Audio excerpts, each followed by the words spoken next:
Hello, Sean. Hello, how you doing? I'm good. I'm good. So nice to see you.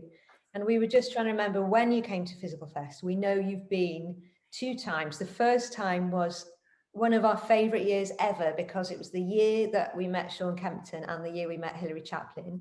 Of course. And John Wright did this brilliant comedy conference. And then you've done brilliant workshops and you did an extract of your show, stuff that was then made into a full length that you brought.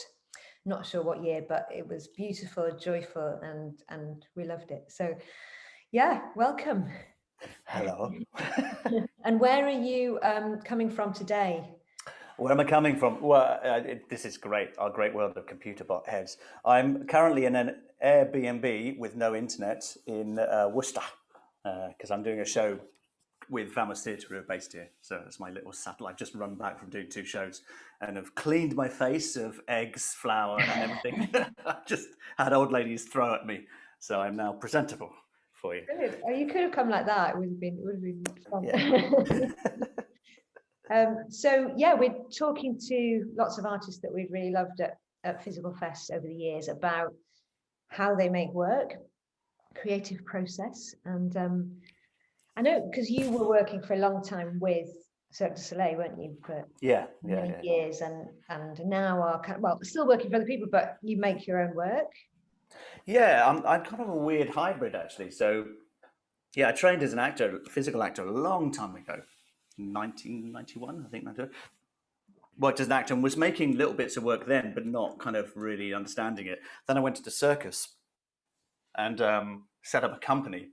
So in about 2001, I started making work, fusing that theatre and circus stuff together, and then just got tired of arts funding. Found it really hard because I'm not very good with those things, and ran away with the bigger shows. And also because when you're making a lot of shows tight together, I think you can empty your head, especially when you're an early on practitioner. You just you have lots and lots of stuff, but it can get really draining. So I just kind of felt at that point I wanted to go and learn with some other people. So then I went off to work with Franco Dragone, who was this big circus visionary, I guess, at the time. He set up Archaeos, and he was doing a lot of stuff with Cirque du Soleil, so he did all their big shows. So I worked with him and then moved across to Soleil and was always making stuff. So I was still making work and kind of hustling, and because I think you have to, if you're an artist, your brain is constantly ticking. You have to. I find if I don't make stuff, I don't sleep. So I have to kind of get it out. Yeah. And then when I came back, I was like, well, now I want to make my work. Yeah. So I fluctuate between making my own work and then being a hired sword to make other people's work as well. Really. Yeah. And so, in terms of like your process, your creative process from like an idea to fruition, what is that for you? Yeah, and I was thinking about that because every project I do is so different. Like so, the genre is different, the style is different. So I might be working with circus, I might be working in a cabaret, I might be doing a pure theatre show or an outdoor show. And then I think there's a commonality in terms of the system process, even if it's in a day, even if it's like, I've got a day, okay, how do I make this? Because that has happened before. Because often you either inherit a script, you inherit a cast, or you inherit a producer. There's always something sometimes that you're not in control of. And there is a process, and it's David Glass talked about a 5-stage process that I always found very interesting. And then when I started reflecting on my own work, I was like, oh, actually, I do fit into that pattern, because I always thought it was a little bit haphazard, but it wasn't. And that was that there's always a preparation period. Sometimes it's chaotically short, but that's where you're kind of going, well, what's this thing about? It's your research, it's your getting your images, and that also on the daytime, it might be just warming up, that could be preparation. And then I have the first week or the first day or whatever time I get is exploration, where just making sure that we just pick up stuff unconnected and throw it at the wall. So we just explore anything and everything goes, because you never know where you're never going to end up where you started from anyway. And then the following period was collation. So I think it's really important to understand links and lines. So you've got all these bits of mud on the wall, and then I'm just kind of going, oh, where's the coincidences, what the textures are like, kind of dragging those together. Presentation, performing it. And then the one thing that I never used to do, and it's the most important thing, which is the reflection, which is you do it. And I think it's one thing I learned from those big shows is, you make the show, but when it opens, it's never ready. It's not the show that it should be. It needs to sit in its skin. It needs to breathe. So that it's really hard to do when you're trying to set up a show, knowing that actually that first show isn't going to be it. You need then the breath for you to then kind of decamp and go, oh, okay, what it is, and then revisit it and restructure it and re-put it together. And I think that's of massive importance to get evolution of a show. So in terms of structure, it always seems to fit that way. In terms of kind of practicality, I was thinking, I always kind of think about what the personality of the show is, like who's it for, what do I want them to feel, what's the texture of it, what's the quality of the show, what's the musicality of it, so what's the rhythm of it, but the pacing of it, because often that really determines how I set up a rehearsal room. Or how I set up my own rehearsal rooms. At the moment I'm talking about working with other people, but it's the same applies to me. Is do I want to throw myself into a tiny dirty dungeon because actually that's going to be the best way for me to make this work, and because lots of times I work with circus performers or myself physically, is what's the technicality, what is there, what's the practicality of the physicality of this show that I want to play with. So I'm kind of sit around with these, and that is really a holding form shape of what I make. It's not necessarily about the creative inspirations, but that's the arc, I guess, and everything seems to fall into that place when I make it.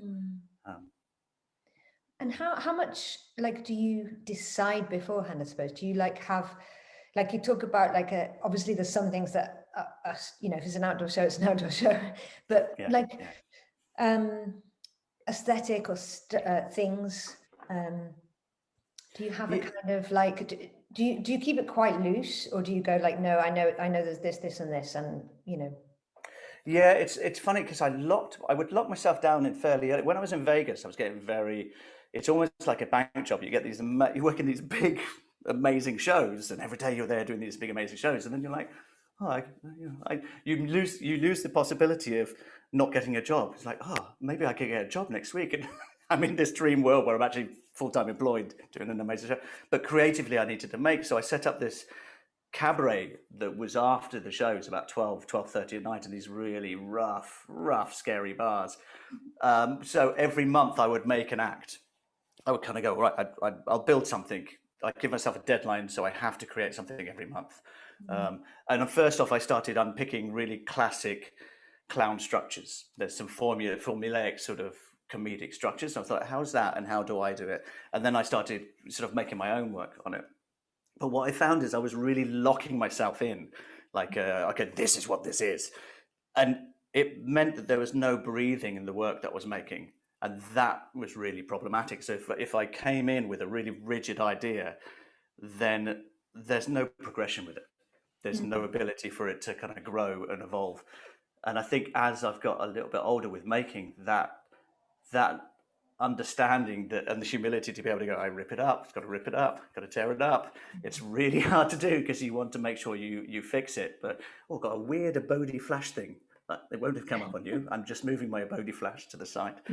And I've lost track a little bit in terms of what I'm talking about because my Abode flash has arrived.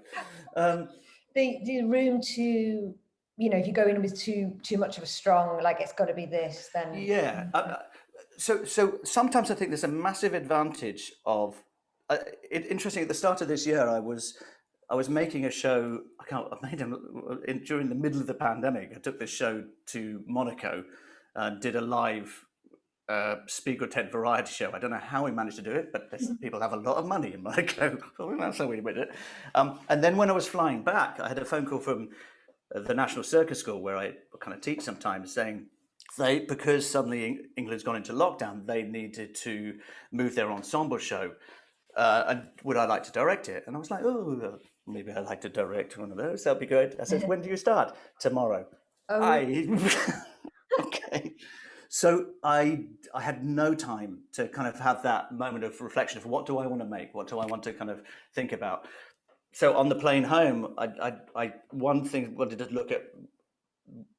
I guess as a clown, I always like to say what you see. You know, what's the reality? Where are we? So I took Edward Hopper's paintings.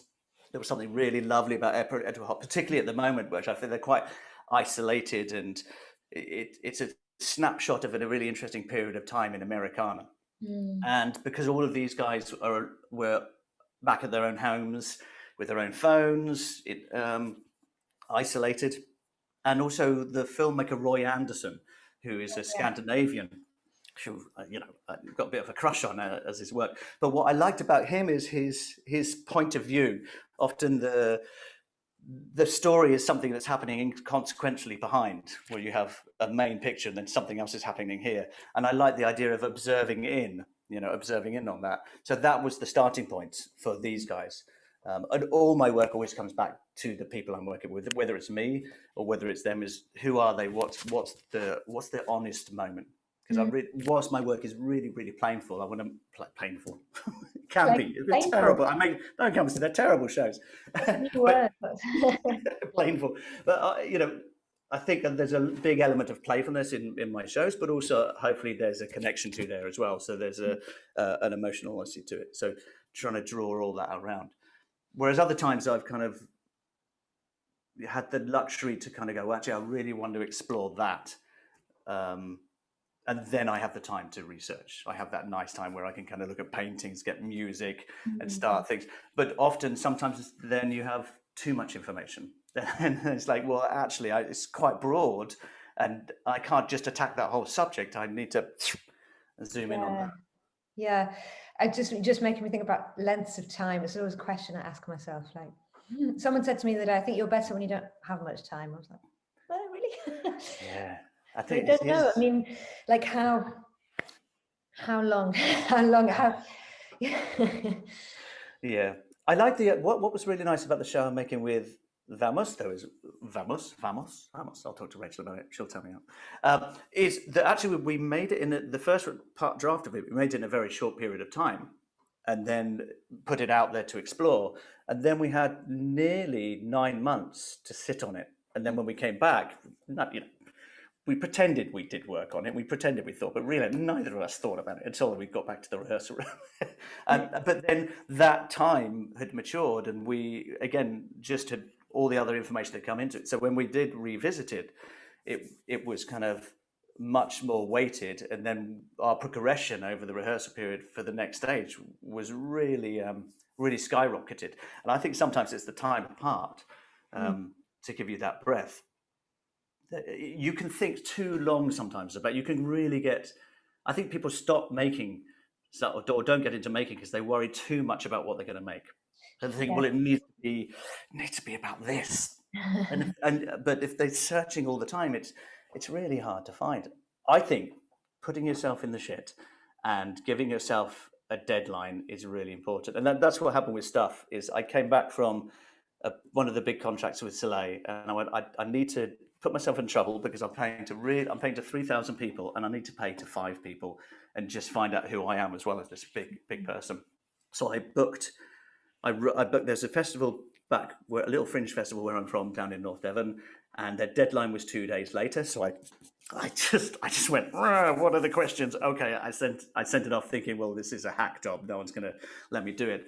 And then they called me back because we kind of know each other because it's a local area. He goes, oh, that's great application, Sean. You didn't have a title though. I was like, Stuff.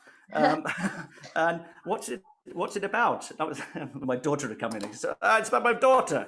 Okay. They're just literally shameless. And we just need to know about lighting cues and things. There's 25. And so I was forced into these horrendous parameters of like, I really hadn't, but I had to make a show then. I was beholden to kind of go, okay, well, actually in 4 months' time, I have to deliver something. And it's also in my hometown. So I can't make a sham of it because I can't hide. People are going to see it. Yeah. And so I didn't have anything apart from a bad title. And so because Chloe was there, I thought, well, I'm just going to interview her. And she started talking about her boyfriend that I didn't really know she had. She was 7. So that kind of was interesting as my response. So when I went back down to Devon that weekend, I met up with one of my parents' friends who was 92. So then I interviewed her about love, about her partner, because I knew her partner and he passed away a few years back or something. So we talked about that, and it just the wonderful thing about other people have this huge world of experience behind them. So she had this nuanced, quite painful, lovely interview, and that. So then I picked a few other ages, and that started to become 10 pegs for that show. And it started becoming about love and where Chloe came from, and so what it was about came later. Yeah. Which was problematic when I first did the show, because it was partly so segmented because I was still in that mode of making those cabaret scenes. So we got lots of fun things. And it was when I was really starting to work out how to make work for myself. So it's a little bit segmented, but it was interesting to kind of go, well, the show will arrive. Mm-hmm. Whatever the show, even if you have no idea, you come in a room and you start making, the world will tell you what the show is, which sounds really pretentious, but it always seems to.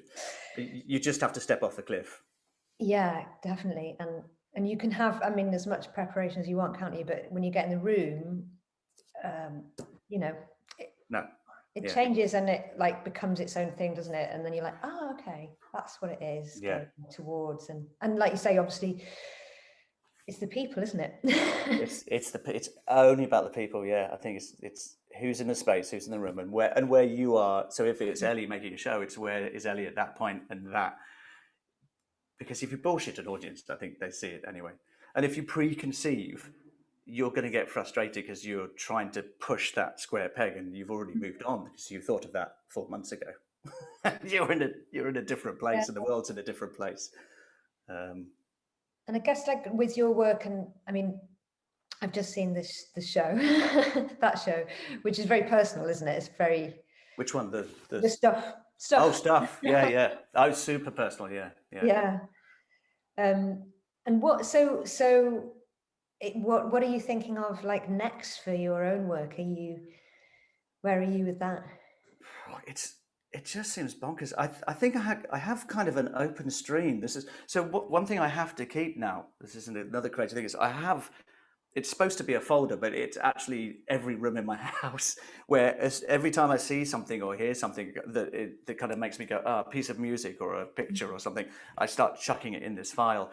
And I'm constantly every time I go for a run, my head comes back with a whole show. So I'm like, stop, write it down, sit it in the box.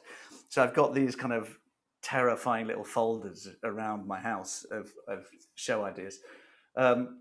So the ones I'm currently fixed on is we're with Love Through Double Glazing at the moment, which is the Davamos show, which is really lovely actually. But that's kind of now that's now matured. It's out touring. For myself, there's a couple. One which I've been developing with my partner for ages, but we've just been a little bit funding chasing, and I think we're changing how we're looking at it. And that's called Hattie, which is, I guess, a circus theatre storytelling piece. It's a little bit like Amelie in the Air. There's these three women on a triple trapeze, but the story's kind of told completely in the air.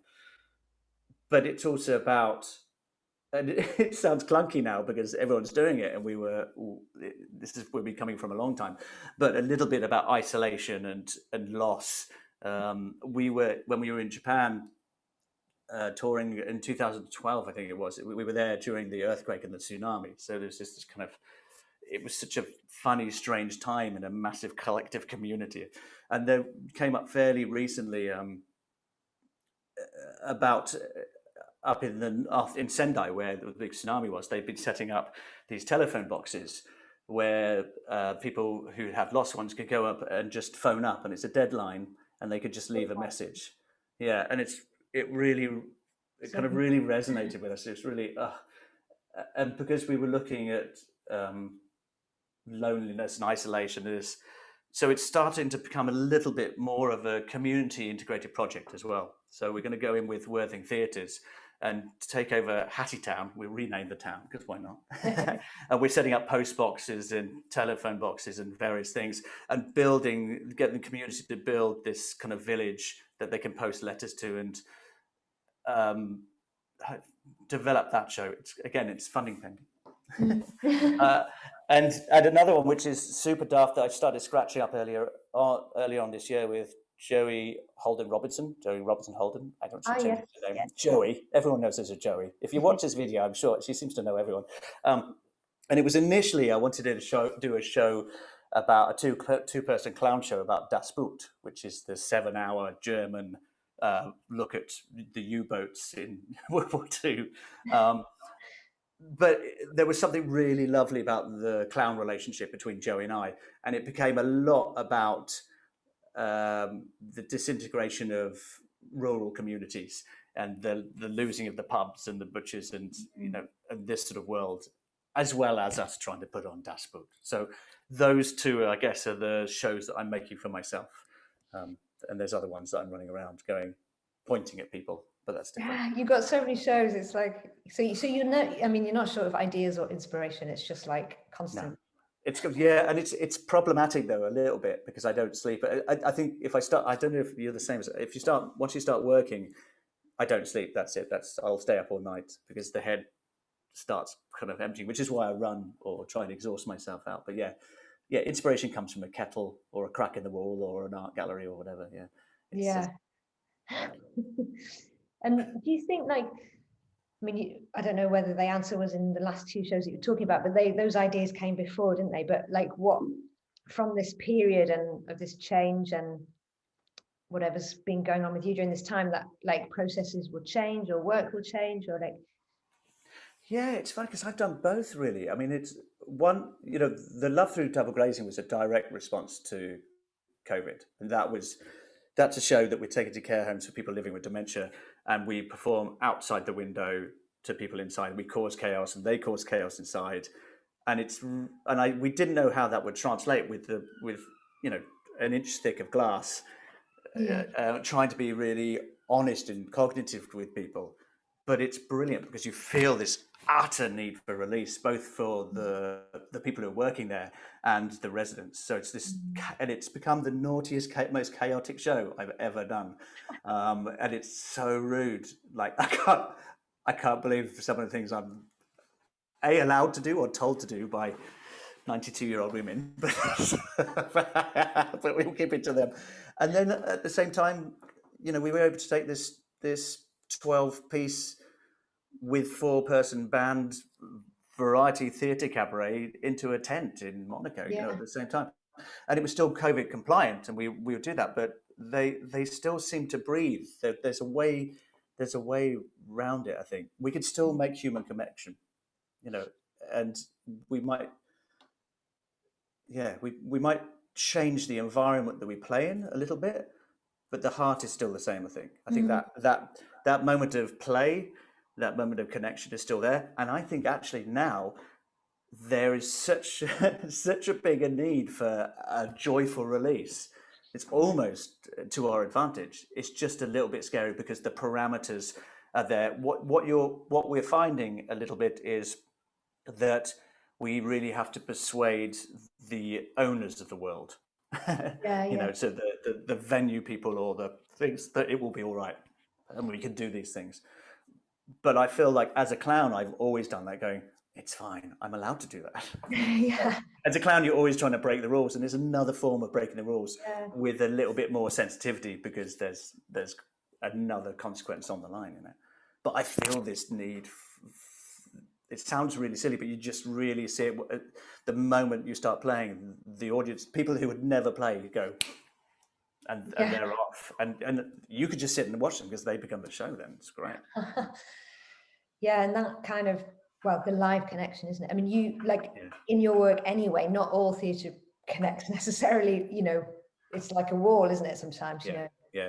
So it's but the nature of that and that's the thing that we're missing, isn't it? I mean, it's the conversation, connection, conversation, reaction. What is that? That's liveness of that isn't just about going and sitting and seeing something, but No. something else, isn't it? For me, that's massively important. And I think I don't know whether it's because I used to play a lot with volunteers, so I was so used to looking directly into people's eyes or something. But I like that absolute direct communication with an audience, and it doesn't have to be me crawling around them or me doing that, but it might just be literally just tapping on a window and looking at someone. But I fourth wall is great, but no, I want to get stuck in.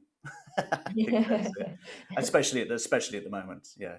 I mean, we're all on, I mean, I think all artists, we're all on the hustle at the moment anyway, going, how can we make work? Because we want to make work, but where do we make it? How do we make it? You know, yeah, it's going to be interesting. We'll have this conversation next year to see how we what happens. I mean, it's like you don't stop being an artist, do you? Just because you no. That's, you know, you find a way. You have, you know, if it's in you that you have to do it, that maybe question it and change career, that's okay as well. But it's absolutely fine. Yeah, totally. It's you just I mean, we're in hustle mode. I think everyone's in hustle mode, but I think you have to make it. It is really scary because you're like, how the hell am I going to make this? So where am I going to get the money from? And sometimes it just comes and sometimes it doesn't. You just make it anyway, just to kind of get it out of your head. There's an actor. I'm bleeding right now, but there you go. Did somebody attack you in the heart? No, I think I must have attacked myself there. That's a sign. You need to, is it sorry. If I start getting a little bit bland and pale, it's all right.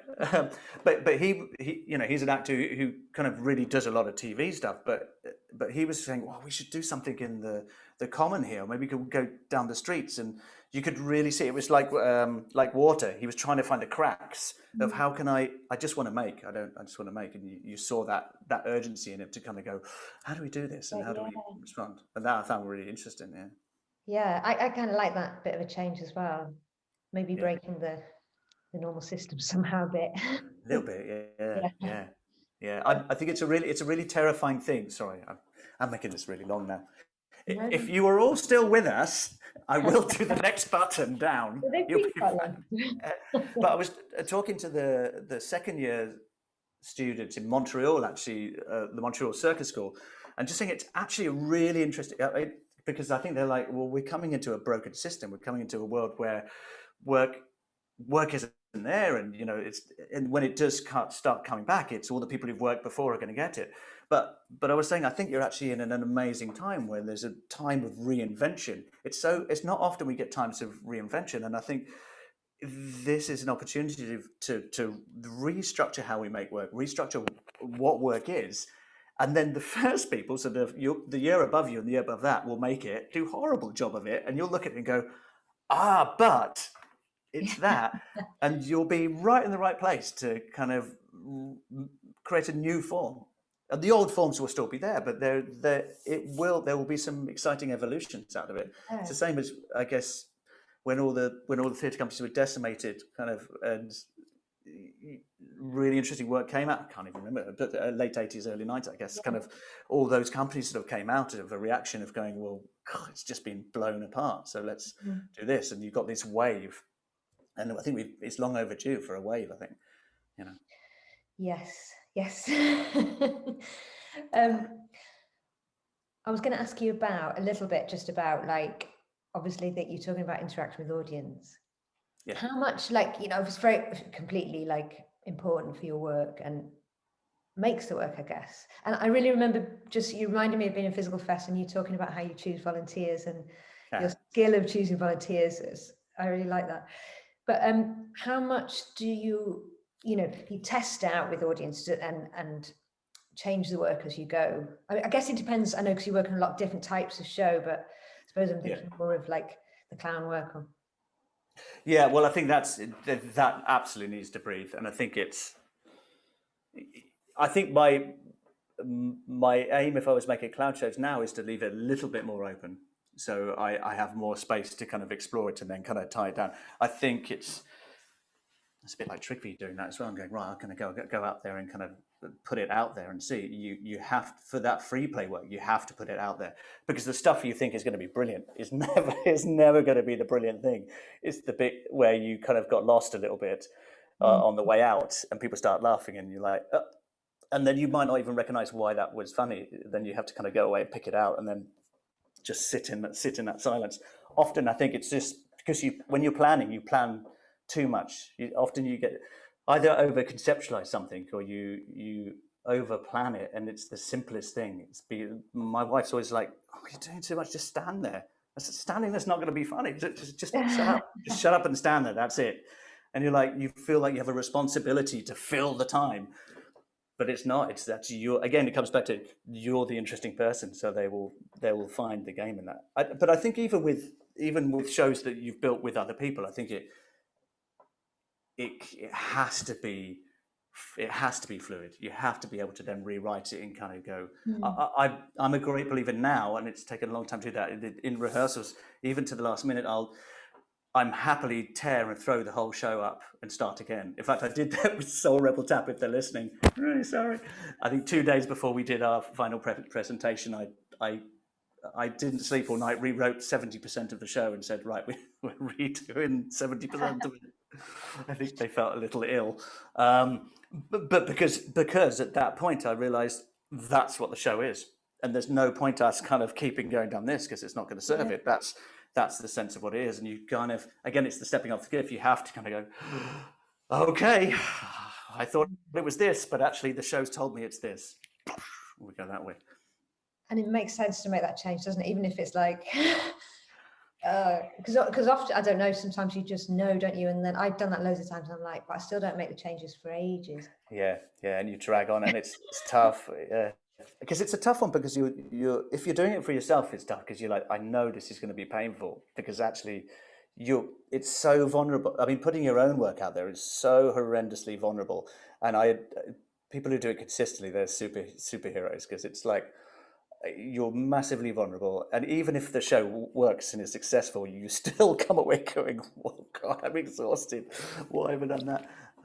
But then when you're with the other people, you kind of, the amount of time they've put in and how much they've invested. And then you go and say, that's lovely, all that beautiful stuff, but it makes no sense whatsoever. So we need this for the through line.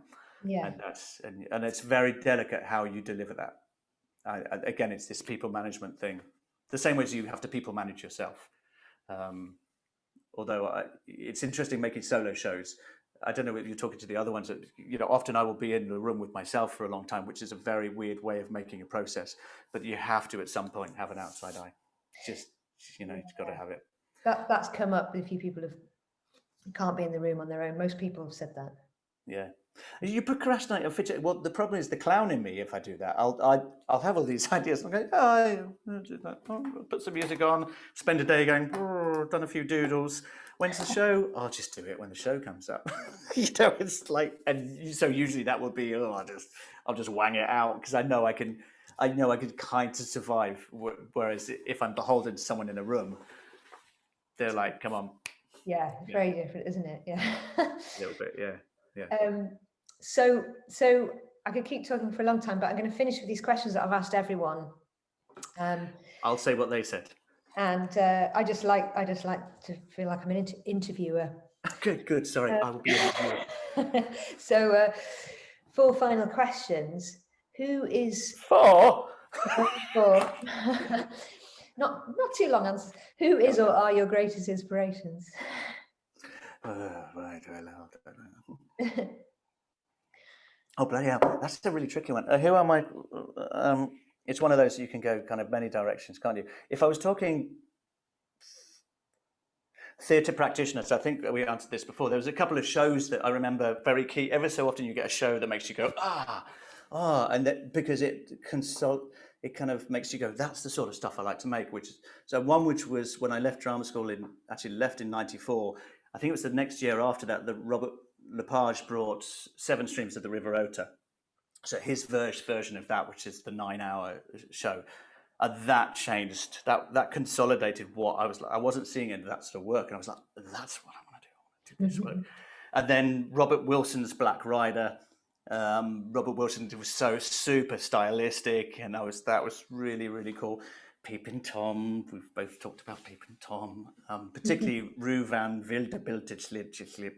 So if he's watching, I know you're doing a workshop. I can never pronounce that title of that show. And then a lot of stuff just comes from, yeah, a lot of stuff comes from music. Um, so there's not one influencer, I guess. Probably Michaela, my wife, who just goes, "That was shit." Or actually, mainly it's the audience. But it's great that you know you've got your partners in that world, so you know they can tell you, and Yeah. they know you so well to like, yeah, I have to trust you. Yeah, totally. Yeah, no, it's very good. Okay, so when and where are you most creative? I mean, it sounds like literally all the time at night. how, Yeah. how does your partner feel about that? Oh, you have to temper myself, because I think what happens is if I'm on a project, the head doesn't stop. So it's like this concentrate, and I know that she'll come in through the door, and I will just start talking at her. I've got this idea what to do without her being able to have a breath, and it's really tough when I have to remember. Okay, I just wait until she's had a coffee and I had to sit down. Often ideas where I process is things like when I'm running, when I manage to get a bit of silence. So if I can run for a couple of hours, or if I'm at the ocean or I'm in the seas, I go surfing, and those things when you're a bit silent and calm, they come in. I can just sit down. I think I've got to start making a show next week, and I've got 4 days. I'm just going to literally lock myself away with my music and some paper and just start writing. And as soon as I start coming, it'll kind of sit there. So I think when I leave myself alone, I try and shut out the noise is when I'm most creative. Yeah. Yeah. I reflect on that. I relate to that. That's the word. I will also reflect on it. Good. Who or what keeps you going? Oh, my family. It's such a cheesy one, but it's totally true. Yeah. Yeah. I think I have an innate engine in myself to keep going as well, and so that keeps going. But yeah, definitely there. But it's ironic, because actually, what keeps me going is what takes me away from them as well. Yeah. So it's kind of, yeah, it's frustrating. But that's why that's why Hattie is something between the two of us. So we'll see how that turns out. Nice. And do you have like a particular favorite memory of performing, like a time where you're like, oh, that was something about that, something special? Yeah, loads. I mean, it's fine. I've been performing for 30 years now. Just I one. think No, you can. just one. No, I'll pick one. There is one really clear one, and I think it comes back to family as well. And actually, I think it wasn't a great show actually, but I've been away for such a long time, and then I was coming back to do a show at the Albert Hall, and my partner was injured, so Michaela, my wife, came in as my clown partner. And often she does the same as me. She learnt it in a day. She's like, "What is it? Okay, 40." And just standing backstage at the Albert Hall, both of us giggling like children, and then running out into the Albert Hall just to rip shreds out of all the wealthy people in the front row was really satisfying. That was just like, okay, this is really nice. Come home, get to play with my favorite clown partner, and just bang it out in a big space. That's pretty good. Yeah, that's pretty good. That was a good answer. Well done. Thank you. It's so nice to speak to you, and I hope that we can have your lovely warm energy back in Liverpool soon. Yeah. You've been here, you've been working with Soul Rebel, and obviously we'd love to have you back at the festival. Yeah, I'd love to come up. I can't come up this time around, but I think a show I'm doing is coming up there a couple of weeks later or something. But Oh, is it? Okay. waiting to hear about it. But yeah, if I haven't bled out by that time, Yeah. It's lovely to speak to you. I'm really happy Physical Fest is happening this year. I will look at it online. That's me looking at it online like some creepy Spider-Man. But there you go. Thank you so much. Thanks, Ellie. See you later.